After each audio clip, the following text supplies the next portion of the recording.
ગુજરાતના હાલાર પંથકના એક ગામમાં સંધ્યાએ કસુંબલ ચૂંદડી ધારણ કરી આકાશને માંડવે પથારી વાળી છે. એવું રૂજ્યું પૂજ્યું વેળાએ અજાણે ભોમકાના એક આદમીએ આ ગામની બજારમાં પગ મૂક્યો.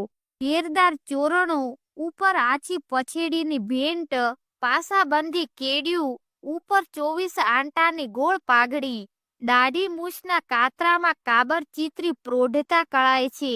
પણ ચેરાની ચામડીની રતાશ એના સુખીપાની છતી કરે છે. ગામના નગરશેઠ સાંજ વેળાના ગરાકને સાચવતા ખાતાવાઈ રોજમેળ અને ઘડિયું જેવા ચોપડાને ઉથાપતા જાય છે અને નામો ખતવતા જાય છે.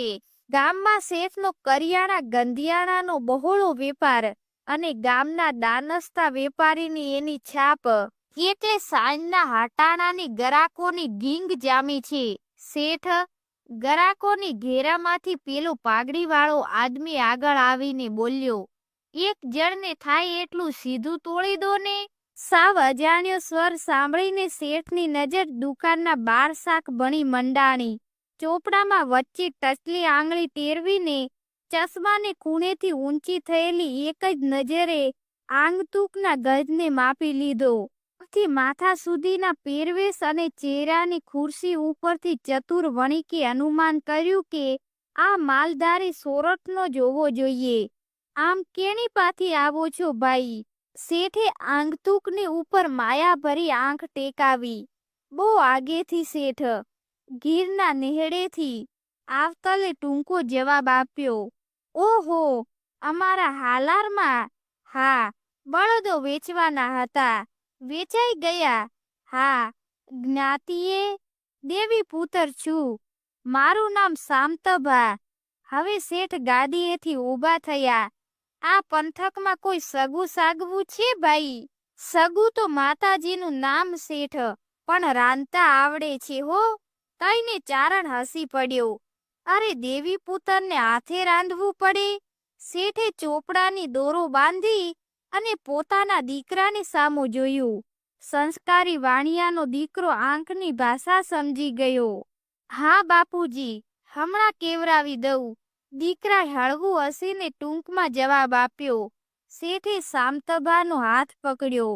ભગવાનની દયા છે ગઢવી, આજ વાળું મારા ઘરે કરવાનું છે અને રાતવાસો પણ. સવારે તમારે સુખેથી નીકળજો.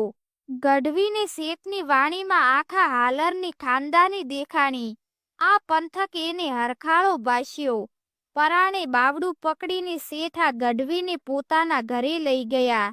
વીઘાવડ જેવડા ફળીમાં 10 ભેંસો બાંધેલી હતી. એક ઓસરીએ 4 મોટા ઓરડા વેપાર વાણિજની સાથે શેઠનો દૂધ ઘીનો પણ મોટો વહીવટ ચાલતો હશે એવું લાગ્યું. ફળિયામાં ઢોલિયા ઢળાયા, તડકલા પથરાઈ ગયા, ભેંસું દોહાણી અને શેઠ ગઢવી સાથે વાળું કરવા બેઠા. ઘીમાં તરબોળ બાજરાના સોડમદાર રોટલાને છલકતી તાંસળીમાં દૂધ પીરસાણા. શેઠ જમતા જમતા ઊભા થાય અને ગઢવીની તાંસળીમાં પરાણે દૂધ પીરસે. દીકરો પણ તાન્ય કરે. બાર શાખે ઊભા શેઠાણી પણ આગ્રહ કરે, નિરાંતે વાળું કરજો હો ભાઈ. દેવી પુત્ર અમારે આંગણે ક્યાંથી? આમ વાળું પાણી પરવારી ગઢવી અને શેઠે ફળિયામાં ડોળીએ આવી દેહને લંબાવ્યા. પોત પોતાના પંથકની અને સુખ દુઃખની આડી અવળી વાતો કરી. પછી સુખરાત કરી. સવારમાં જાગ્યા ત્યારે અજાણ્યાપણું ઓગળી ગયું હતું. હાલતી વેળાએ ગઢવીએ શેઠાણીના હાથમાં 5 રૂપિયા આપીને, લો બોન, આ મારું કાપડું. થોડી આનાકાની પછી શેઠાણીએ રૂપિયા તો લીધા, પણ ફરી પાછા આવવાનું વચન લીધું. 5 રૂપિયા એ સમય સાવ નાની રકમ નહોતી. બોન, તમારા ઘરે ભાણા ભાણીના લગ્નમાં જરૂર આવીશ. જય માતાજી. કરી ગઢવી પંથે પડ્યા. સામત ગઢવી નેહડે આવ્યા. સમય વીતતો રહ્યો અને આ વાત ઉપરથી 15 વર્ષના વાણા વીતી ગયા. ગીરનું જંગલ ગાજે છે. ઝાડે ઝાડ, પાને પાન, પહાડે પહાડ, નદીએ નદી. સાંજ વેળાએ ટાઢા પહોરના ગીત ગણગણે છે. વકીંદરાના આબડખૂબડ રાસ્તાઓ અને ઢાળ ડોળાવને પાર કરતા 20 જેટલા જાનના ગાડા દણેણ દણેણ કરતા ચાલ્યા જાય છે. જાનની હારે 5 વળાવિયા સિપાઈ છે. ગીતો ગવાય છે, વાતોની જકોળ બોલે છે. નદીના વહેણમાંથી અને ઝાડીઓની બુહાડમાંથી આવતો ઠંડો પવન વાતાવરણને પ્રફુલ્લિત કરી રહ્યો છે. જાનૈયા અને જાનડીઓના લગ્નનો ઉમંગ ગીરની રળિયાતની જાણે વાર્તા માંડી રહ્યો છે. અને એકાએક બધું થંભી જાય છે. ધરતીના પેટાળમાંથી ફૂટ્યા હોય એવા 20 લૂંટારા ભેખડ ઉપરથી ધસી આવ્યા ને ગાડાને ઘેરી વળ્યા. ઊભા રાખો ગાડા ની ત્રાડ પડીને ગાડા હાંકનાર થરથરી ઉઠ્યા. વરરાજાની સાથે સૌથી આગળના ગાડે બેઠેલા શેઠ હજુ તો કઈ વિચાર કરે એ પેલા એને લમણે બંદૂકનું નાળચું આવ્યું. ક્યાંની જાન છે એલા? લૂંટારોનો કરડાકી ભરેલો સ્વર ગીરના ખાખરાના ઝાડવા ને ડાળીઓમાં ભરાઈને વિખીરાઈ ગયો. હાલાર પંથકના સરપદડ ગામની છે બાપુ. શેઠની પાઘડીના આંટા ડોકમાં આવી ગયા. એલા એ વળાવિયા, હથિયાર મૂકી દો નીકર. શેઠને આ વરરાજાના માથા ગોળીથી વિંધાઈ જાશે. વળાવિયા લાચાર બની જોતા રહ્યા. 4 લૂંટારાએ પછેડી પાથરી રાખી. એમાં જાનૈયાના ઘરેણા માંડ્યા પડવા. કોઈ પાસે વાલની વાળી પણ બચી નહીં. વરરાજા માટે રાજ દરબારમાંથી લાવેલા હીરા મોતીના કિંમતી ઘરેણા પણ લૂંટારાઓએ આંચકી લીધા. આખી જાન કકળી ઉઠી. કારણ કે શેઠની તમામ મિલકત વેચાઈ જાય તો પણ રાજ દરબારના એ ઘરેણાની કિંમત ચૂકવાય એમ નહોતી. શેઠ સહિત સૌના મોઢા કાળા ઠણક થઈ ગયા. લૂંટારા ઘરેણાના પોટલા ચડાવીને ઘોડે ચડી જંગલમાં અદ્રશ્ય થયા. મોટી ધાડ પાડીને હરખાતા લૂંટારા જંગલના આડબીડ રસ્તે નિરાતે ચાલ્યા જાય છે. એમાં પાછળથી સાજ સંભળાયો, એલા કેણીપા. લૂંટારાએ પાછળ જોયું તો કરોડપાણા નેસનો મોભાદાર ગઢવી સામતબા હાથમાં ડાંગ રમાડતો નજીક આવતો દેખાયો. આ સામતબા કોક વેળા અસુરા નેસડે આવેલા ભૂખ્યા દુખ્યાને પૂછતો નહીં કે તમે કોણ છો અને રોટલો આપતો. સામતબાની રોટલાની રખાવટથી લૂંટેરા વાકેફ હતા અને અંતરિયાળ ગીરમાં સામતબાનું ઝૂંપડું અન્નપૂર્ણાના આશ્રમ સમાન હતું.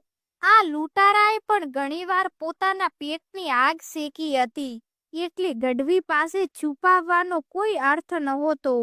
મોટો હાથ માર્યો છે ગઢવી. વાણિયાની જાન હતી. વાણિયાની જાન?